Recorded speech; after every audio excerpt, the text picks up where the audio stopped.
One, action. I haven't really prepared anything much for this. I thought I'd start with Activecampaign. This is the main screen, and you can see all the things it does down here: contacts, campaigns, automations, deals. I'll sort of go through each of those. The templates, I think, is probably worth having a look at, and we might go through an automation, but over here on the left hand side we've got contacts. Campaigns is basically what you would do if you just wanted to send an email out now to a list of customers. Yep. Automations is where you build all the conditional stuff. Deals depend on the business. I haven't really effectively used that yet, but basically a deal lets you work through a sales process if you're one-on-one with somebody. Lists, I've got lists coming out my ears. I'll just click on that. I've got 2 pages of lists. Wow. So through this, with the automations that we've built, people move from one list to the other automatically through the automations. So there's a product inquiry form here. So there's a pop-up here. So the pop-up on the website will go into this, and then they will get picked up as somebody enters that list. They'll go into an automation, and ultimately they'll move back into the nurture series, which just sort of talks to them on an ongoing basis. I was having a look in Google Analytics this morning, and I saw that my raw conversion statistics are terrible, partly because I've got a lot of content on my website that's nothing to do with sales, but it gives my customers something to read while they're waiting for payday. And I saw that I was getting 4% conversion from email. That's good. So I thought, and that was way higher. I'm probably running about 0.5 or 0.6 conversion on the website once it's adjusted, so it's just massive. Deals, I'll have a quick look at deals. Once again, an automation can put somebody in a deal, and I'm a bit naughty about this, but it will actually list all the people in separate sections, and you can drag them over to different sections. And people that contact me on the website, I just don't have time to work this properly, but in a corporate sector you'd actually work on that, and they now have a predictive analysis of deals. Once they get about 100 people have gone through the automation, the system learns to say, oh, this guy's got a high probability of actually wanting to buy something.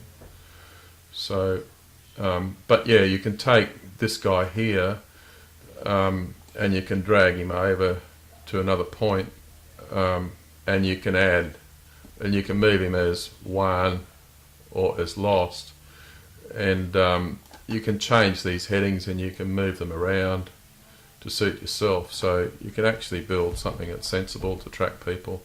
This really needs a big cleanup. That's very similar to Salesforce. I think maybe so. It's very Salesforce. Yeah, forms. Probably worth having a look at our forms. All the forms on the website are now Activecampaign forms. This one here I just built the other day. That's the one that I got you guys to subscribe on. So I've got Contact Us. There's the footer subscription, which was standard in the template. My lift assessment survey, which is the one that is going to be enormously strategically important moving forward. I think when I get a sales process around that, it will probably double my sales. And it's starting to really start to kick in now, I think. Subscribe to us, and update my details is one I added where people can actually go in and put a phone number in. So I can say, in my automations, I send them an email and say, hey, I haven't got your phone number. Do you want to put it in? And sometimes they do. So, but on the website, we might just look at my website.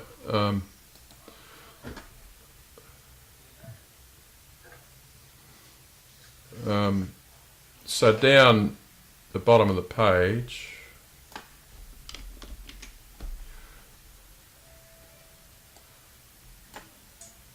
she's a bit slow with all this running.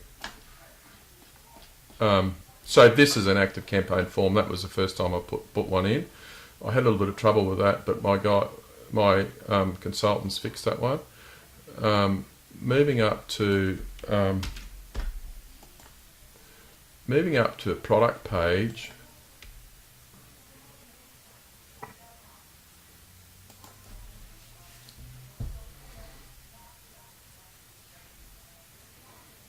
The guys built a product inquiry form for me on every product, and I think it was sort of a freebie because it wasn't really in the strategy, but it has been useful. Wish that would open.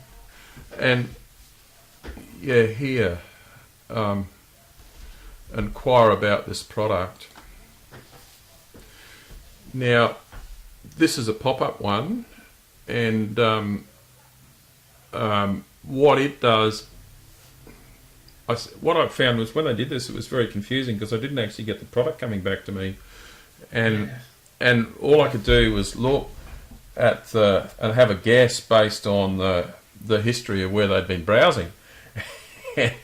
And then when I dug really, really deep into the Activecampaign help, there was a way that you could pass a parameter back to Activecampaign. So I modified the template, and it now sends the SKU back to Activecampaign, and that comes through with the notification email.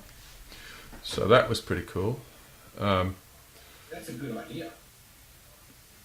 Yes, and like, we'll have a look at a form and just see how simple it is to use. But they're the main things, and the other one, which is not linked to anyway, is this one. We decided when we did the strategy, they said, let's do this lift assessment form, and then we said.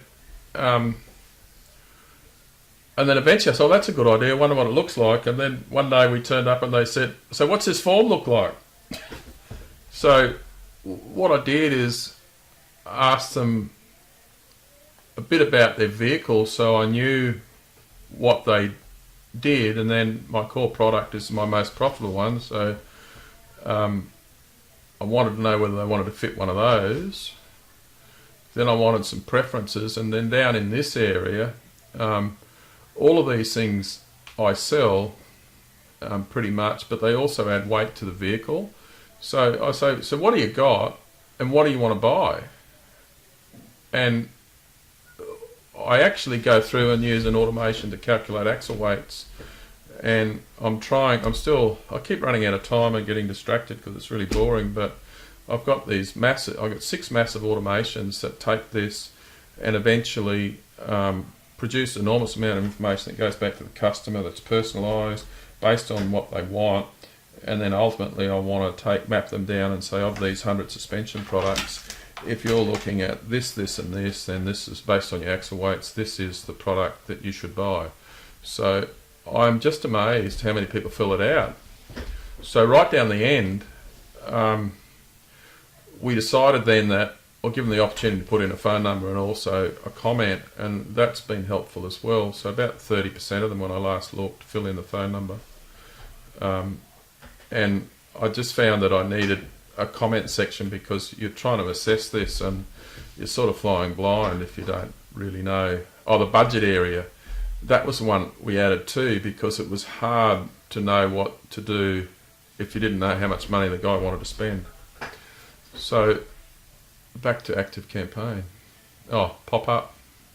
That goes. That's just Uno. Exit intent, and also pushes me back to Activecampaign. Pops up all the time. You get that? You set that. What's your time before that? That was an exit intent. It saw me going up to exit. So I think it's on exit intent, and it's for returning customers as well. So I think Just Uno because I'm logged in, Justino is here, and I think in there I should be able to, because we've got a fixed IP address here, I should be able to exclude my IP address. Every time I go into Justino to go looking for it, something happens and I don't get back to it. What's Justino? There's a integration with Neto. It's a pop-up system, and it's terribly cheap. I've got to say, it's real cheap. It's like I'm paying under $20 a month for it. So I think just for capturing email addresses, JJ. So instead of doing your normal pop-up that we've been doing on MailChimp, you do Justino instead. What do you use, JJ? Well, we're currently on MailChimp and we're migrating to couldn't you do the same thing through Activecampaign if you pop-up roles? Yeah, I think it does. There is a way to do it, but they said we're going to use Justino, and I went along with them. So Justino is very, very. You can design it how you want. I think from memory, what I know about Activecampaign, their pop-ups a bit meh. It's a bit like the smarter one. I think customization. Justino you can customize really well with your look and feel. Justino allows you to don't even where pricing exports dashboard I suppose I need. With Activecampaign you need a bit of style sheeting expertise, because you can actually style sheet the whole thing. So anyway, it's very cheap. Hey Rod, how do you link your Justino pop-ups into your Activecampaign? Is that like automatic? Yeah, I think there's an integration. Yeah, it just goes back. I think there's a. I don't think we're using Zapier. I think there's Justino and Activecampaign have a dedicated integration between the two. But this be integrating through Zapier or something else between Neto and Activecampaign? Yeah, it's very simple to add. Most of these integrations, from what I've seen, just need you to paste some code into the like a custom script into the header or footer, and it enables it for the whole site. So that's how Justino is integrated, I think. But I think there's a one-click integration on the at Neto. With Zapier, are you using Zapier to? Yeah, I don't need to be. Actually, I did set up Zapier to push orders and customers across to Activecampaign, but the deep data integration that we've got actually means it's not required. It's still firing, I just haven't turned it off. Is that through your ad tech or whoever they are? Through Anzen, yeah. So if I just go back, so where we've got, there's our form. So we'll just have a look at a form, because up here in the corner there's this integrate button, and you've got ways that you can do it. There's a simple embed up here, and all you need to do is paste that wherever you want that form to be linked from. Or there's a full embed that's embedding in the form. Now, if you take that option, which Anzen did, it's huge. That's got all the style sheet information in it, so they actually styled it to look like my website. That's a bit beyond me. Or you can link to it, and there's integrations for WordPress and Facebook, so you can embed it. There it is in Facebook. Now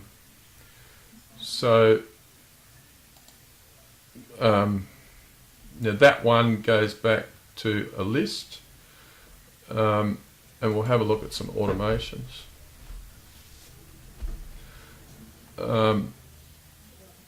This is the one that I wrote, and it didn't actually I was using something I wasn't familiar with in Activecampaign, and it didn't work the way I was expecting it to. I've got to admit, I got a lot of emails from you, Rod. Oh, well, maybe it did. Oh, there's some emails. Hang out. So here is an automation. When a contact subscribed to the neto users list, update the contact field birthday to today's date, so that we could work on that. And some of this didn't work as I expected it, and I just let it go anyway. So because we weren't really, but the whole thing about it is that there's all these conditions and workflows. So I might add, if I click on a plus button, I can say all these things. So if else split, go to another action, and you can draw over, start another automation, end this one, end another automation, push something to a webhook. So the whole thing is just, you can access all their contact information. And this is the one I use a lot, is add tags and remove tags, because once you've got tags, you can then they turn up on the customer. It can be whatever they want, just whatever you want. But over in the email section, if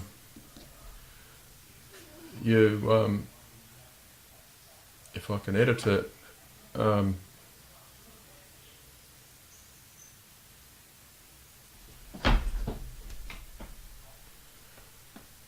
sorry, with the screen capture, it's very slow.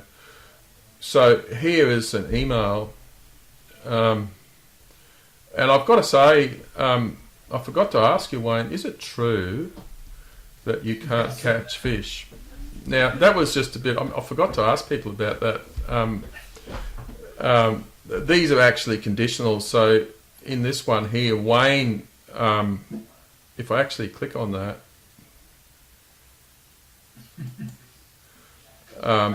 manage conditions. So basically says, if the full name contains Wayne, then say this.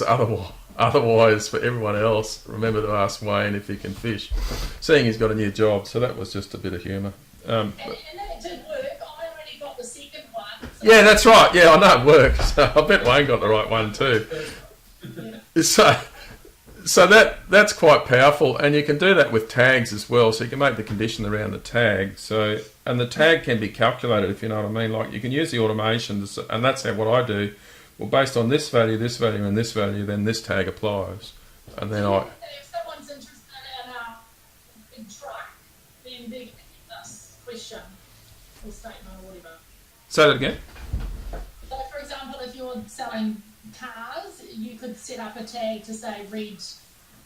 Yeah, I've got ones that say he wants a bull bar, and ones that say he wants a long-range fuel tank. So I haven't actually done that yet, but the idea is then that I can promote to like a list and promote different products for different people.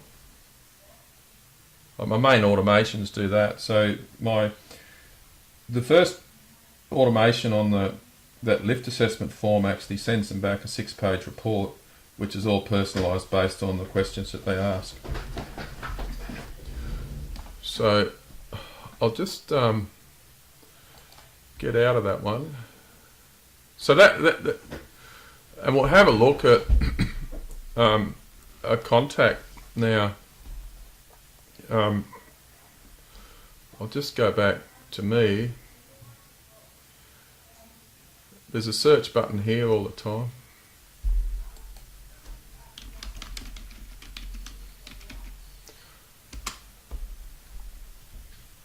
This contact, Rod Webster, is absolutely exhausted because he's tested every feature of Activecampaign. So there's a lot. Sometimes I've got to clear me out. So this is my contact record. It shows that there's 3. I'm in the deal system for 3 different deals, so you can have multiple deals. Some of these fields, there's the birthday date that we overwrote, so we had a date to work our automations off. So I could have added a separate field for it, but I just used the birthday for that example. The SKU, so that's filled in from the product inquiry. but I tend to just look at the email because there's a feature in an automation that you can send a notification to somebody, so the notification includes all the information and that field. And this area here is all the data coming from that form, so I want all these things. And somewhere down here, they have a lead scoring feature, which I've used to calculate axle weights. It hasn't worked as well as I thought because I can't really access that data yet. But it's really useful on the screen because I can just look there and say, once it's calculated, it takes a bit of time to calculate. But basically I can look at that and say, oh yeah, I know that this guy needs 100 to 3, or this, in this case, a 300 to 500 kilo rear spring. So, and here are all the tags that I've created through those automations. And I've just got LAS for everything, so it's lift assessment survey. It's got 31-inch tyres, sometimes modifies the car himself. 85 to 120 kilos on the front, which is based on that one. He wants a body lift. He wants a 3-inch lift. The rear is 300 to 500 kilos. So I've got all that stuff there, and then these are the things he wants to buy. And then here are all the automations that he's gone through, and all the lists that I'm in.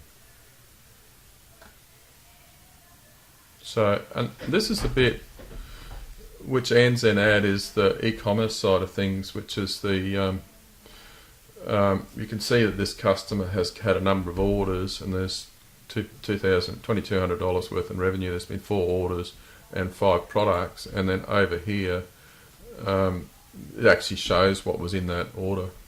Whoa. That's cool. So that's what you get with the deep data integration. I don't know why that. I don't. Can you go back to or scroll up for me for a second? Yeah. The last, over on the right hand side, you had activity. Yes. So that comes up all the time. Okay, so this is actually tracking. So how does it know it's you? I'm guessing it's loading a cookie. Oh, it just tracks me. It knows everything. It knows every page I've gone to and everything. So it knows I've... See, look here, there. It says 12 minutes ago I visited that form. That's what I looked at. I went, where's it getting that from? Yeah. So all 4 events, emails, all my emails are here, and so on. So it's all there. It'll tell you when the email was opened and if you... Correct. Yep. Yeah, you get all that. So, and you could create you could actually create a follow-up. You could probably create an automation that says, when this email is opened, then fire a different automation to do something else. Oh, I'm glad you read my email. So this is picking up other stuff out of my inbox as well by the look. So it's catching stuff. I probably should look at that. Over here, someone's trying to sell me something from Retail Global. So if I reply, I use G Suite. Down here, there's an Activecampaign button. And also over here, he's not actually... They've changed this interface, but there he is. He's not in the... Actually, let me go back to my inbox. That's a bit cool. Yeah, I was just thinking you could add people from your emails straight to... Now, Jackson, look here, this guy's got 22 emails. So so if I go over here, like I've got it all there, it's all the deal activity and so on. I can close that down. How did you add that onto G Suite? There's an integration that goes back to, I think, Chrome or something.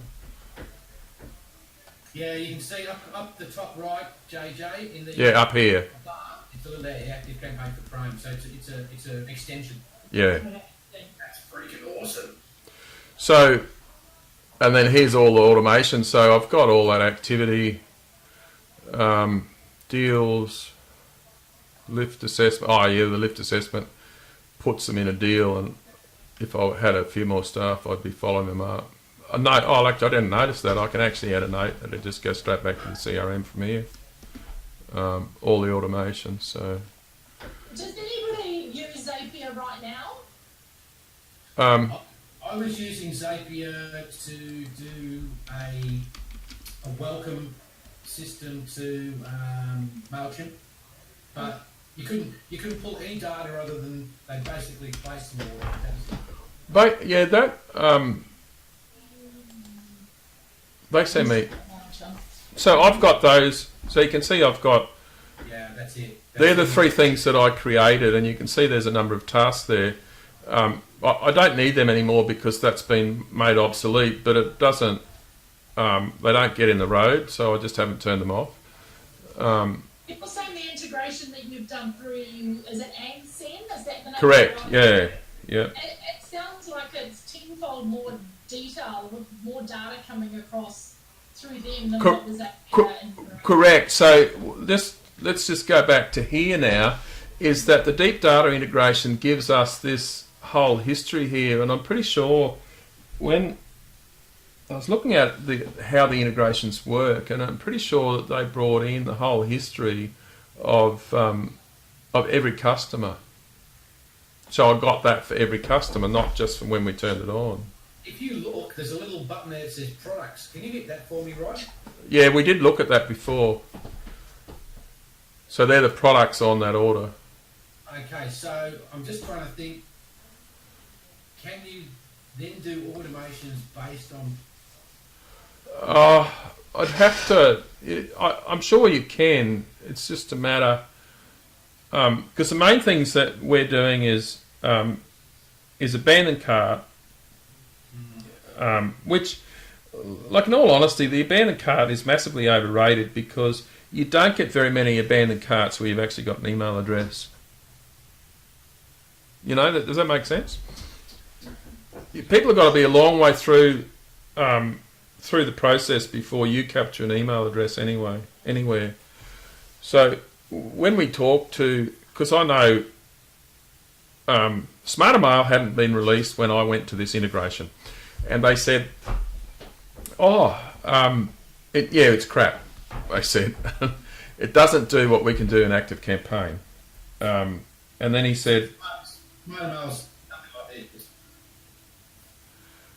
so then we said, well, and I've sort of looked at that and I've been seeing all the problems they had, and then later in the process I had a conversation with them and said, we were talking about, like they had one customer that they put on the neto version of abandoned carts, and after 3 months he'd not got one abandoned cart, and they've done some other way. I think if I was doing it, I would poll the cart API in Neto and look for anything with an email address that's been sitting there for more than an hour. And I think that's how ANZAN's definition is of an abandoned cart, is that a cart sits there untouched for an hour, and then they ring a series of email reminders, and they have a couple of different lists there, so they'll move through reminder 1, reminder 2, reminder 3, and then finally they'll get a discount offer. So this is what you don't get with Zapier. With Zapier, you could put details of that order up into a custom field up here, but you don't have that. So you don't know the value of the customer. And so, you know, what I find is that if I'm writing an email, I can sit here where I've got all that in my thing, and then I can go down here and pick up a saved response and write my email template, finish it off, personalised, addressed to me. So I've done a few of those, and then what I find is that I've got all the information I need on the screen while I'm writing that email. Wow. Hey Rob, what type of, when it links with your neto, can you segment, like can you see what what categories or what dollar value you can segment people in neto into different segments?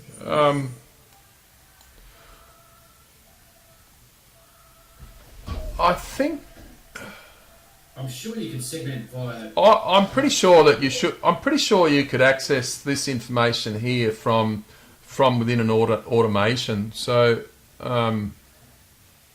we could probably have. Say create a list for any customer who spent over $2,000 in 12 months. Can you do? Just excuse me, guys. Like add tag, so that it stays in the current list that it's in, but you just add a tag. We might just have a look at. We'll go over to the automations and we might just look for the abandoned cart. Give that dog a bone. Just excuse me, guys. Hi, g'day, mate. I'm in a meeting at the moment with half a dozen people. Can I give you a call back? Cool. Sorry about that. Yeah, sorry. Bye. So we'll have a look at abandoned cart 1.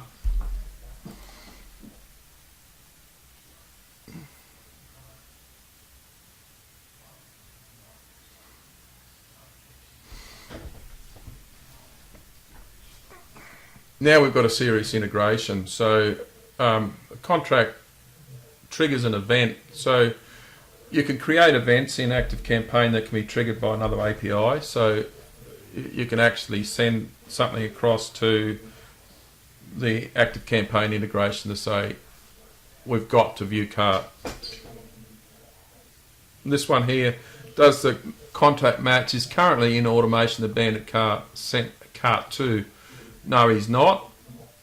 Then move through, but is he in there, then skip him, I think it must say. So it's going through that list and doing various things, eventually ending this automation, exit, and here we are in abandoned cart 1 and we're telling him to go out of abandoned cart 2. And over here we're saying move him into this other automation. So what you guys wanted to know is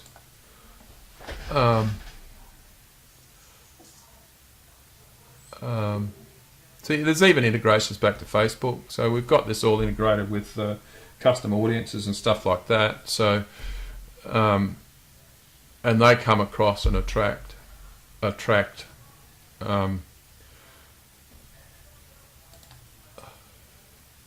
It will send SMSs, but there are charges. Here we go. Here, that's what we're looking for here, isn't it? Update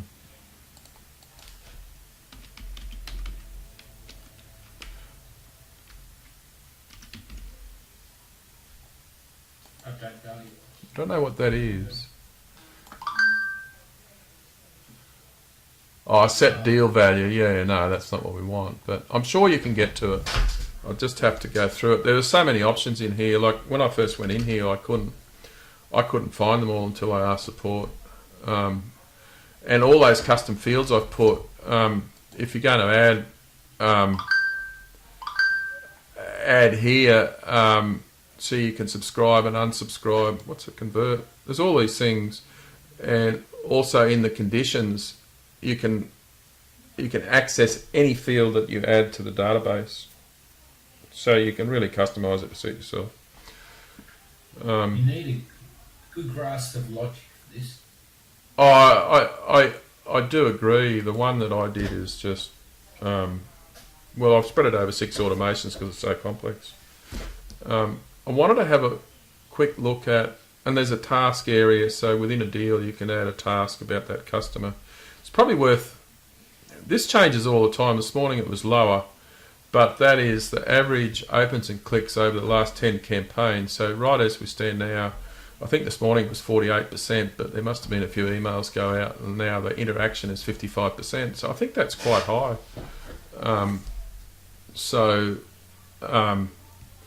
And then they left me with templates.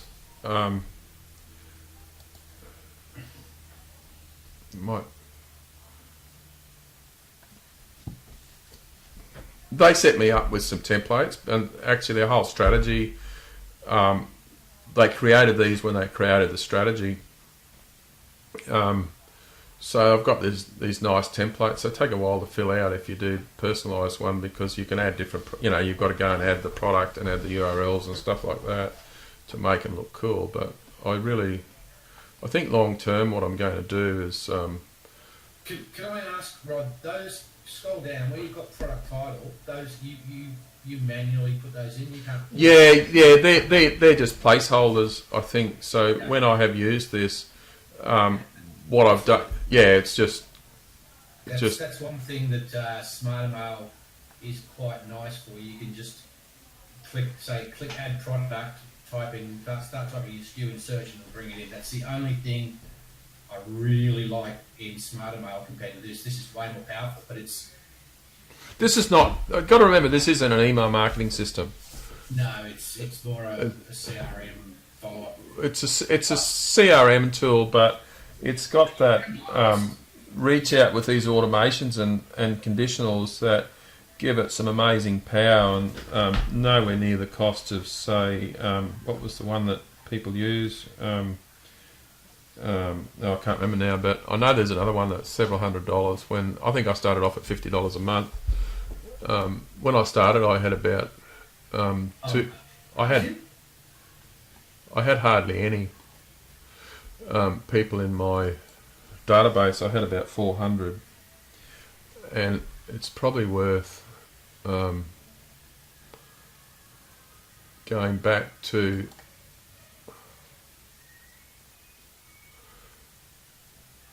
Now, I'm still a fairly small store. I think I just clicked over this month to 11,000 hits per month. But you can see here I've got 1,380 contacts, and I've added 140 to that database in the last 30 days. So, and you can see that action over here: 1 subscribe, 2 click through, 2 subscribe. 3 hours ago, 1 subscribed. 4 hours ago. See what I mean? They're just adding themselves to the database all the time. Okay, are you automatically adding people that purchase stuff through your website? Correct. Yeah. Yeah, they'll come over and their CRM. You give the option to opt in. I think it just happens. So at this stage, I probably need to... I think there's a spot on the isn't it on the checkout page there's a spot where they can opt in or something? Yeah, I'm pretty sure on our checkout page, from memory, I thought we had ours defaulted to tick to subscribe. Obviously, if someone unchecks it, then they don't get subscribed to our database. So, from memory, Just if you've changed your checkout to manage checkout recently, just go through the process of going through checkout and see if there is a actual opt-in box, because I think you might be surprised. okay, so you reckon a change when that... You reckon there's nothing there, Wayne? Hold on, I'll just double check, but I don't believe there is anything about... The only thing you can switch off in Neto now in managed checkout is to not add eBay buyers, but I'm pretty sure, if you just give me 2 seconds,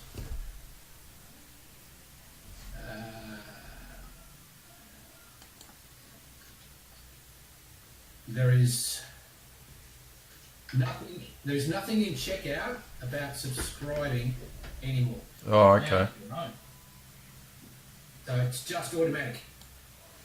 Yeah, well, there you go. I haven't had any complaints, but all I wanted to show you is that the whole combination of pop-ups, Justino, this whole thing is just... I am just stunned how many people add themselves to my database. And I've got to say that Justino is only active on desktop. And you know, I'm 60% plus. I think it's 70% is mobile. So they don't see any of the Justino pop-ups. Is there a reason for that? Yeah, because of the Google rules, you should have a slide up, and I have thought about implementing them. You're not meant to have something that pops up like they call them interstitials, and it's very bad from SEO and Google Juice, so you're not meant to do it on mobile.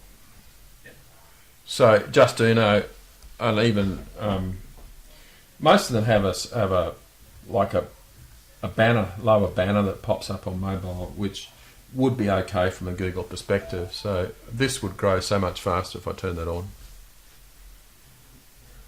And then probably just worth going to my inbox again briefly.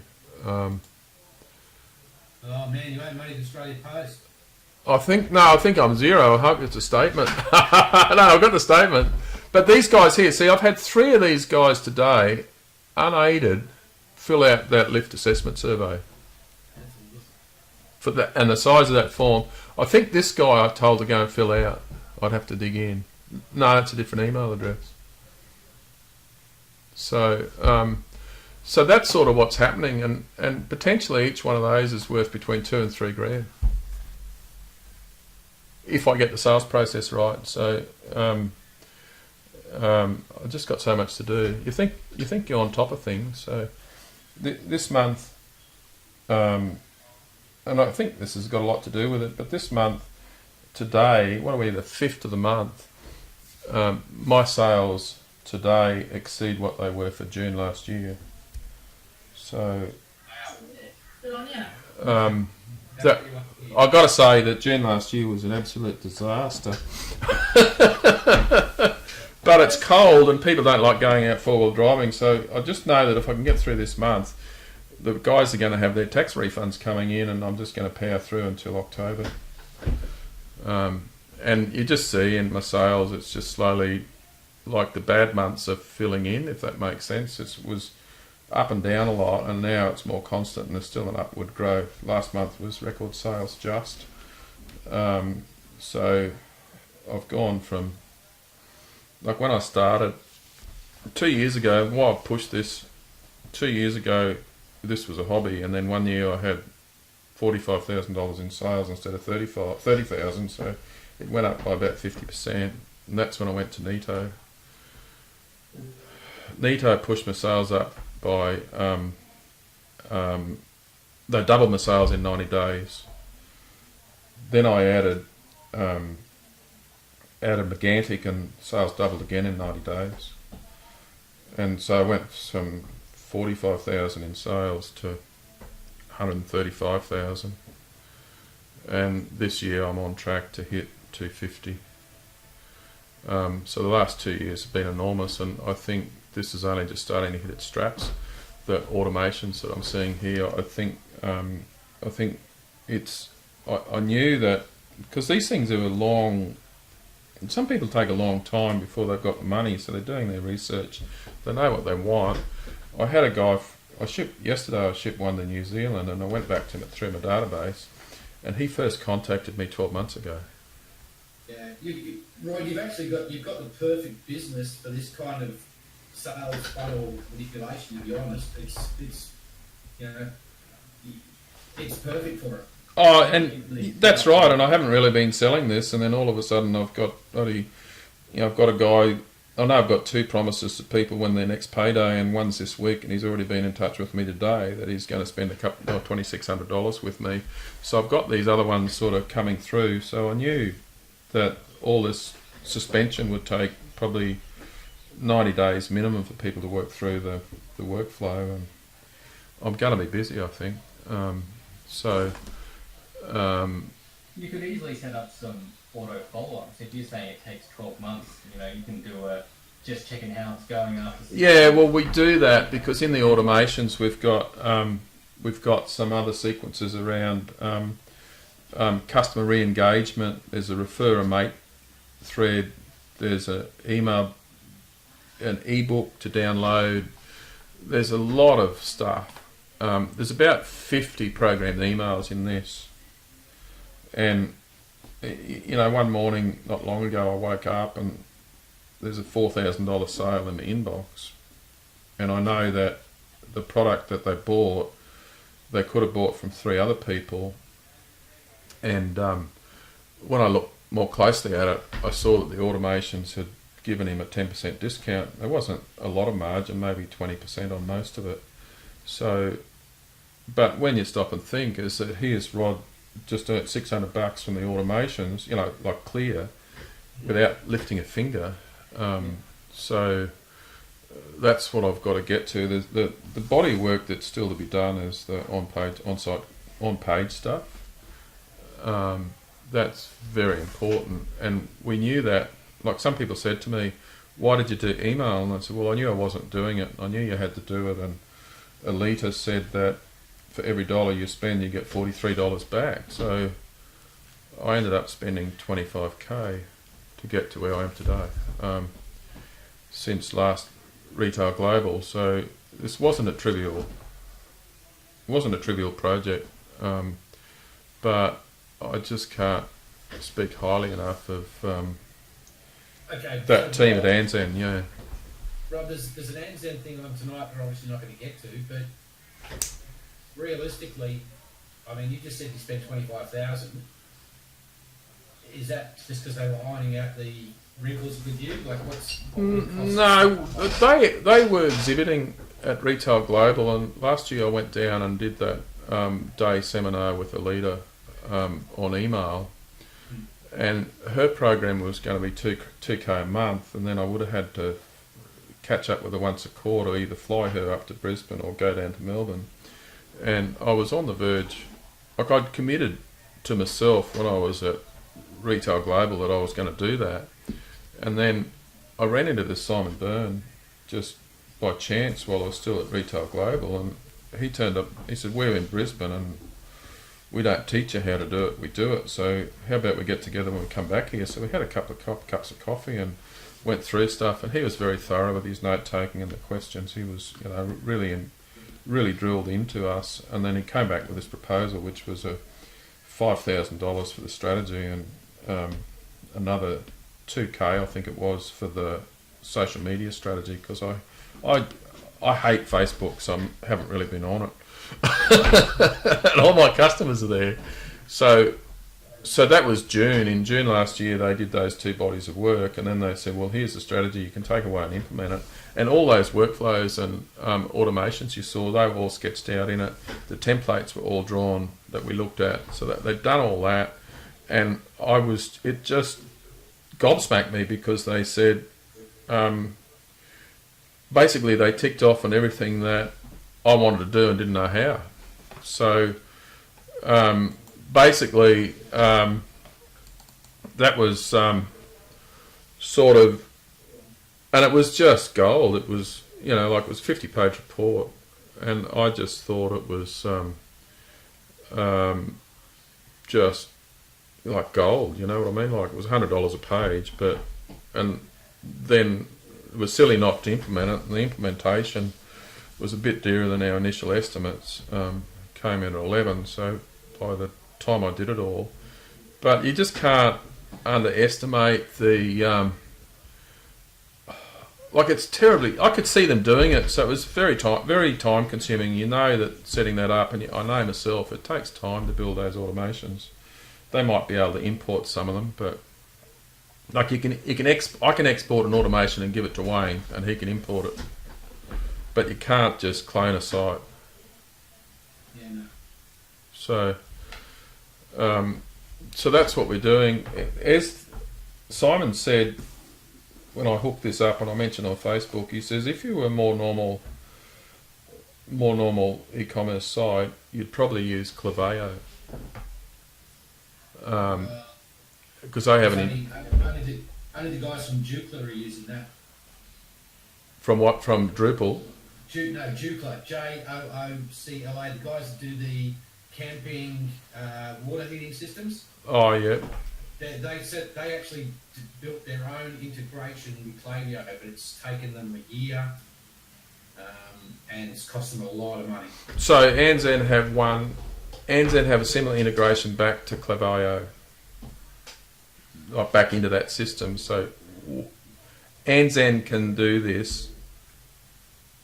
Like they've got the integration back into, is it Klaviyo? That's what you just said. That's Klaviyo. Yeah, Klaviyo. So if you said Activecampaign's not ideal for me because I want a more fast-paced, smaller transactional size, then they suggested Klaviyo, Okay. and they have that integration as well. So, but I've got to say, most of their work now is with Shopify. How big are they guys in Brisbane?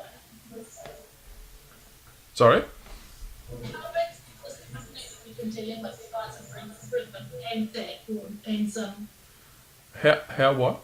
How large is their business? Oh, they've probably got. If they've got their own integration running between Activecampaign and neto, if something happens in that business falls over or they go offline, I'm offline forever as well. So, you know, Yeah. with Conversapia is that, you know, from my understanding, they're a rather large business. So, you know, of course they will have issues as any business does, but, you know, they're probably the chances of them going bust or, you know, pulling the plug one day overnight is probably not going to happen. I think I know. They are Activecampaign partner, and when I look at what Activecampaign do for partners, they give them a minimum of 25% of their subscription, and which in my case would be $25 a month or something, and that is probably why they're not charging me to keep this integration alive. So it wouldn't surprise me if it's sitting on an Amazon server in one of the free, a free Amazon server, free forever sort of thing at that level of transactions that they're having. But they've got about 12 staff. They're based in South Brisbane, up the West End. They're also Neto's. They do all work for Neto. Yeah, they're a neto partner. So They're not only a partner, they do all of Neto's digital agency work. marketing and stuff. So How do we spell that company name, Anson? I'll get their website up. Anson. Andzen, ANDZEN. I've got an email, I think, somewhere that you gave, that you sent through. Andzen.com.au.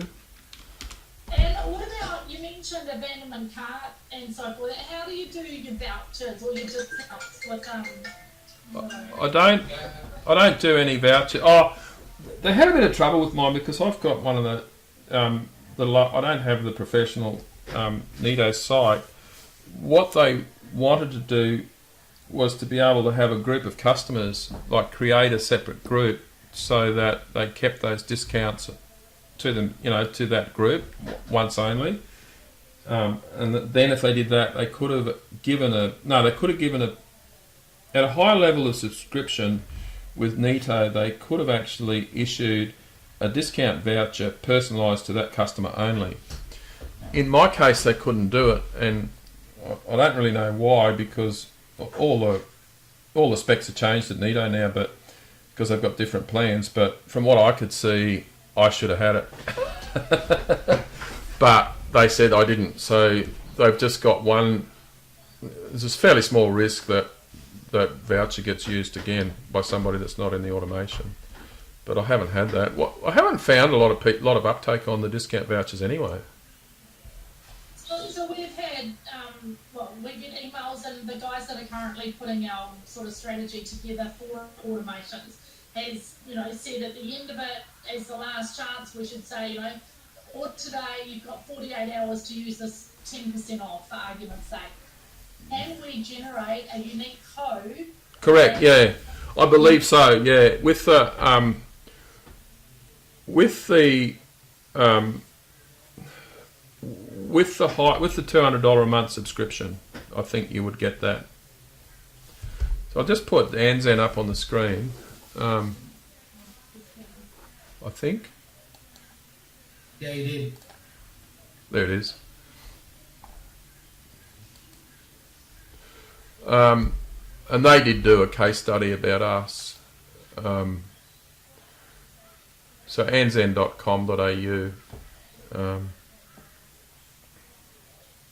So what you're saying is to get a unique coupon coupon that, say, for example, is only valid for 48 hours for that customer, so Oh. it's constantly changing. That's an option, but only through Aston's integration, of which you pay a monthly fee to Aston. I think anybody could do that. I think it comes down to go and have a look at their website, have a look at some of their case studies, but they did one on what they did us, and one of the things they said for us is they really need to focus on strategies to grow our email database, and they certainly have done that. But I think you'd have to look in the API, the neto API, and see if there is a link that allows you to yeah, but see if there was a coupon API. Yeah, I'll have a look in the neto. I'll have a look. Hey guys, just so you know, if you look at the case study for Golf World, they actually have Klaviyo and Neto there as well. So, you know, if as Rod says, if Activecampaign's not for you, Klaviyo, these guys have got an integration, auto syncs and all sorts. So it's got sales data directly to Klaviyo. Yeah, It's just product page views. That's yeah, that's what he said. I'll pull that email up in a minute, but I've just gone to the neto API. So yes, it can be done. You can update a voucher, add a voucher, and get a voucher. So yes, you can create a voucher. Let's just see. But I don't believe that it's a unique code. So, you know, because you only want it to last 48 hours. So say it's an abandonment cart, someone gets their fifth email from us saying, hey, we offer you 10%, but you've only got 48 hours to use it. It has to expire after 48 hours, right? Otherwise they can use it in 3 weeks' time and there's no sense of urgency. And it has to be a unique code, always ticking over, so that one person's 48 hours is going to be different to the next person who gets Yeah, it might. I'm not sure if it can go to that extreme. You'd have to go through, and I've just found that the discount codes in Neto are enormously complex. So you might find that there's features you can put in there. Can you scroll up for me, please? Up here. Just you find that page. I just go to Google for all this stuff. I just went Neto API and it just found the link. JJ, just based on discussions in the last 6 months in regards to voucher codes and personalising voucher codes for Neto, so it's on the roadmap. It's not available. Okay, so any solution you come up with out of voucher has to be based on the fact that anybody can get the voucher code. And it's valid for any time period. Well, at least you set it, obviously, to expire. But for the case of an abandonment cart one, you can't let it expire if you're going to be using that same code. It has to be indefinite. You could probably Basically, all the codes we used to use had a 3 month or 6 month expiry, and I have a numerous number of codes that would feed into numerous different emails I had coming out of MailChimp or SmartMail. But no, you can't do individual codes and generate them.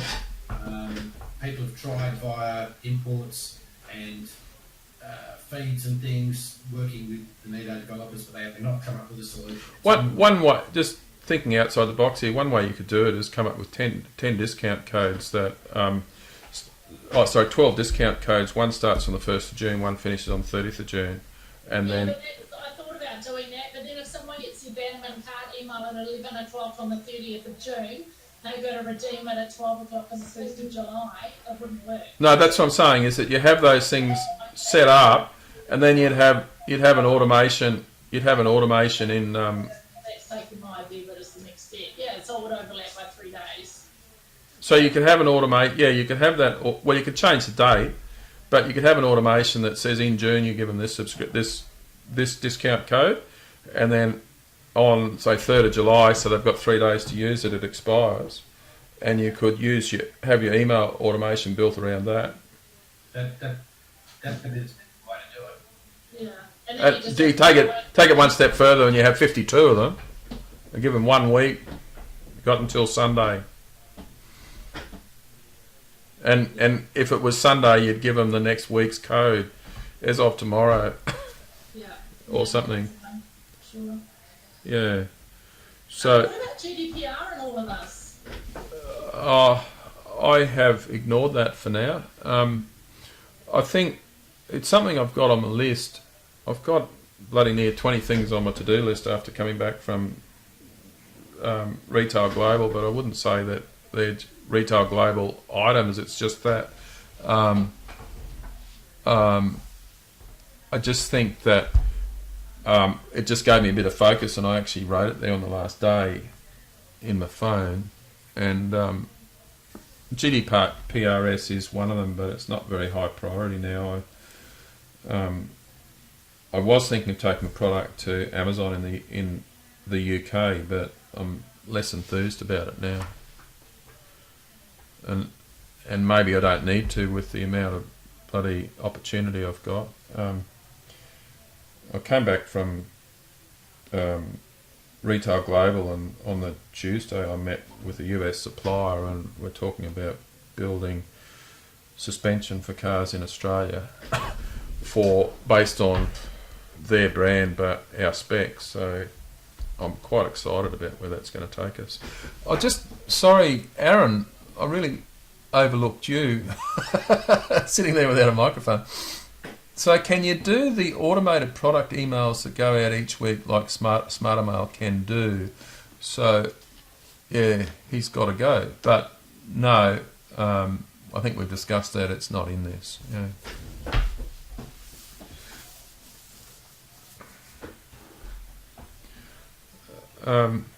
So guys, we spent an hour. How useful was this? Very. Yeah, it's good. Is it something that we could do on other topics, like once a month or something? I think there's an opportunity. Like when I've seen how easy Google Hangouts is to use, there's a massive opportunity to do stuff in the neto group. It's just coming up with topics to cover. Yeah, and JJ, I've got to say that I'm just stunned with your screen resolution, your camera resolution at your end. Oh. Is just it's. I've got more Yeah. I can see every wrinkle. Say that next time, please, JJ.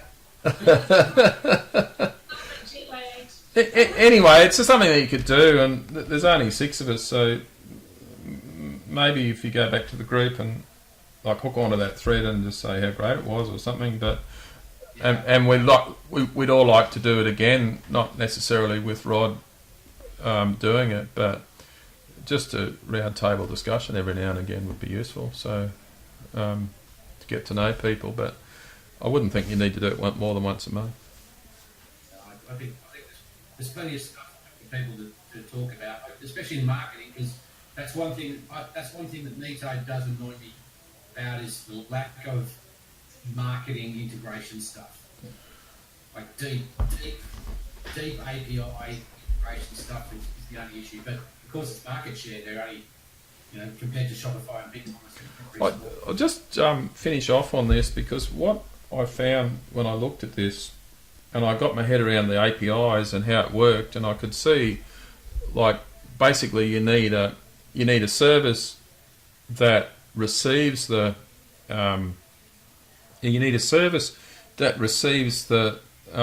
neto checkout, so that you get the order details, and then it posts it straight back to Activecampaign. And then when I had a look on AWS, they actually had an example that covered absolutely everything that you'd need to make this a system, where they had a front-end web page, they had the service, they had all the authentication for users that subscribed, and it just didn't have the billing. So, and it had cost bloody nothing to run. So it'd just be a matter of building it. So if I come up with a way to build it, I did ask Neto. I sent Neto a request yesterday, wanting to know about integrations, and just said we wouldn't need anything. So I just think this would be to have something with the power of Activecampaign that Neto users could use. It would be pretty powerful. But I did get some quotes on. I have had a conversation with someone at Retail Global about developing that, but I think they were just too money hungry. Well, what I don't understand is if Asden are partners with both Activecampaign and Neto, why is this integration not available? Yeah, because I Asden, surely they could pay each other some money and have a few beers around the table and make it happen. Well, I think the reason why is they probably haven't built it as a subscription model from the ground up. You know, like you need to build it so you've got multiple users and stuff like you know the ability to have multiple users. So each Neto store has its own URL, which is just a username at the end of it or client number or something. So that to me is probably why they haven't done it. So you could sit there with Postman and create those campaigns, because basically there's just a call back to the Activecampaign API that says, here is a deep data here is a deep data integration, and this is where you send the data to, and that's all it is. So yeah, I know. I think it's pretty cool. So JJ, you're doing a lot of stuff at the moment from what you've been saying here today. So what are you doing? Then again, I'm doing a lot of what? Oh, you just sounded like you had a lot of stuff happening. So tell us what you're doing, marketing wise. We do have a lot that we do, but I don't feel like we do any of it really, really well. It's kind of like, not quite reactive, but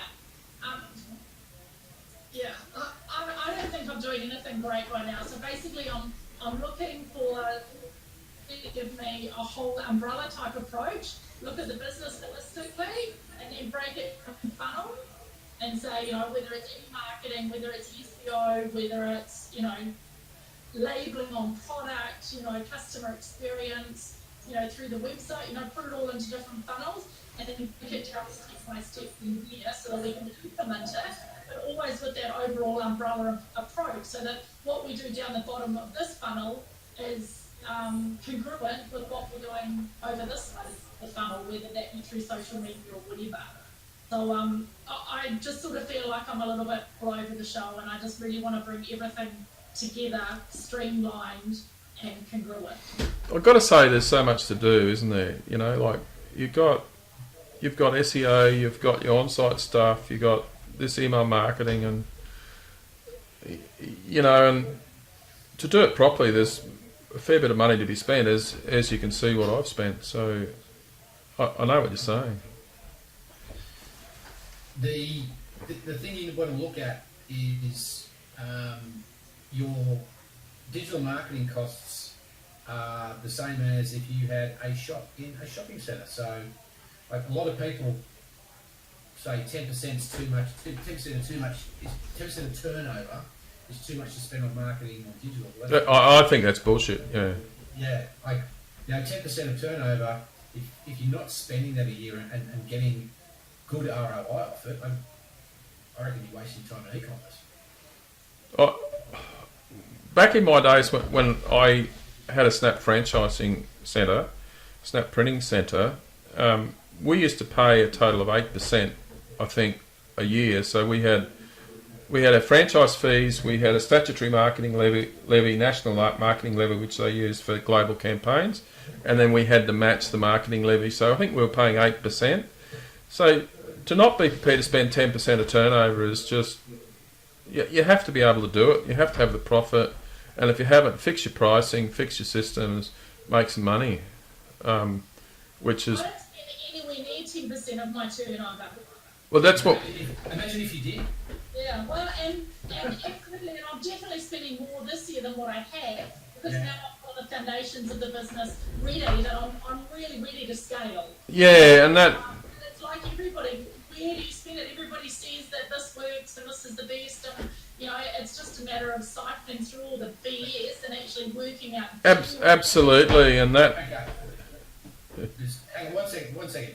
JJ, my experience is if you're going to spend money, spend it on two things. Like, in your case, I don't know how much Google Shopping would work for you. but definitely some AdWords and email. Those are the two things for you as a business would have to work, right? As far as spending your time, spend your time on your SEO and your website. Only you or your staff can fix your SEO. Don't pay anybody to fix your SEO. You have the power to do your own SEO. Definitely. But money, there's got to be AdWords or shopping and email. They're the two. Like any e-commerce store that's selling shit, those are the two best ROIs. Absolutely, 100%. Yeah, and you know, e-marketing for a while, and it is our biggest, you know, direct money spinner. We just pick it up at 3 more notches, that's all, because we know we're doing it good, but we want to do it great. So I think I just got to say that you're not. Someone made the comment on the forum the other day. There's not much point doing AdWords if you haven't got your house in order on your website, if you haven't got the conversion right. So there's no point sending people to your website and paying money if you're not converting there. So I know I've got a huge body of work to do there, and honestly, I'm just trying to get the cash. A lot of people are pumping money in Google Shopping, and they're pumping people onto product pages on Neto that are just standard template pages that 4 years ago worked, that just don't work anymore. So I don't care what anyone says, the standard product pages on Neto suck. They suck conversion. I've proven it. You make some changes on your product pages, you double your conversion. And the thing is, you pay all this money to Google Shopping. Like if somebody's interested in buying the product, they get to your page and they bounce out. So, yeah, so when you work on your pages, Wayne, are you working on the SEO fields or are you working on the look and feel and the actual content? Okay, so SEO is basically the content for the description and the SEO tags at the bottom. The SEO tags at the bottom of every product in Neto are so powerful and people don't realise that. You Correct. Get those SEO title, the SEO title doesn't really mean anything to Google in regards to ranking you, but it gives you such good conversion when people look at the results pages because it's got, that's your buy me line, right? Correct. The description, I've never really put much weight in it. I've never really seen it help any of our conversions, but the SEO header, that's your number one. That's the number one thing that Google looks at. And I've just picked up Paul's website, for instance. He's got 5,000 SKUs and not one of them has the SEO header filled out. Not one brand page, not one product page, not one category page. So, Right? so what? I've seen category pages go from ranking of page 4 to top 5 on page 1 by changing the SEO header and adding some description on a category page and resubmitting that URL to Google, and I've seen it happen within 30 minutes. Oh, I've seen stuff turn up on page 1 in that sort of time frame too. Yeah. So, and what sort of conversion should we be looking at? You tell me. That's going to vary from category to category. Like the conversion in toys, for instance, was below 2%. We used to get 1.4 and 2. We used to get 1.4 on mobile and 2.2 on desktop. And then I did some conversion optimization research, spent $6,000 and got no result out of it. We were doing A/B testing, but based on discussions before I paid the money, I made some changes to the product pages, and over 6 months, the conversions on desktop went to 3.4. Mobile stayed the same. It was only when I changed the website in May last year and made a fully mobile site. And if you go and look at stuff we Plush on the mobile now, you'll see the difference. The conversions went to 2.7 on mobile. So we effectively paid for the 14 grand for that change in the website in 6 months. And the 14 grand was what? The research and then the website, or was? The 14 grand was a redevelop of the website with the focus being on mobile. Oh yeah, yeah. So your website on mobile is most important when people are going. But if you have a look at the stuff we Plush product page, right? Have a look at the way the page is laid out. It is not a standard Neto layout. It's got trust signals on it. You have a look at the shipping calculator. The shipping calculator that is on that page compared to anyone else's shipping calculator on Neto. Just take a lot out of the product page on the Stuff with Plush product, and I guarantee if you take some of those things, no matter what product you're selling, you take some of the things across to your product pages, your conversion rates will go up. Because people land there out of Google Shopping or out of search, and they'll convert a lot better based on those, look and feel of those pages and trust signals. So, yeah. Awesome. Well, I don't know, guys. I think we've probably... Wayne's gone the red wine and I haven't got a beer in front of me, so I'm getting a bit envious now. Is there anything else? I've only got one glass, so you haven't seen it. I haven't seen you at your best. Hey, is there any other final questions before we close up, or? No, thanks, Rod. I really appreciate you taking the time. Yeah, well, and thanks for helping me learn how to use Hangouts, because I've used it one-on-one. I've never used it like we've done here today, and I thought I could see Wayne's been playing with his camera resolution now. He's catching up with JJ. I think it's Oh, which thing? Hey, careful! Someone got into trouble by pointing one of those at the Prime Minister this week. iMac HD camera. Ah, it's awesome. Yeah. No, anyway. So, Thanks for taking time out of your day, Rod. That was Thanks, Rod. definitely helpful. Still a million more things to work out, but that's just all part of the journey. yeah, and that ANZN have one of a meetup on the 26th about e-commerce. I think I've posted it up on the site. I thought it was today. No, that was the one I posted wrong, I think. So there's one on the 26th. They were going to have it sort of the week before Retail Global, and I thought, geez, you guys are pretty keen then. But and then I didn't see them there this year, so they deferred it. So JJ, pick me up on the way through. What day? 26th of June. I'll look at it. I might be in Brisbane already that week, but yeah, can do it. You did 2 hours. yeah, so they're pretty.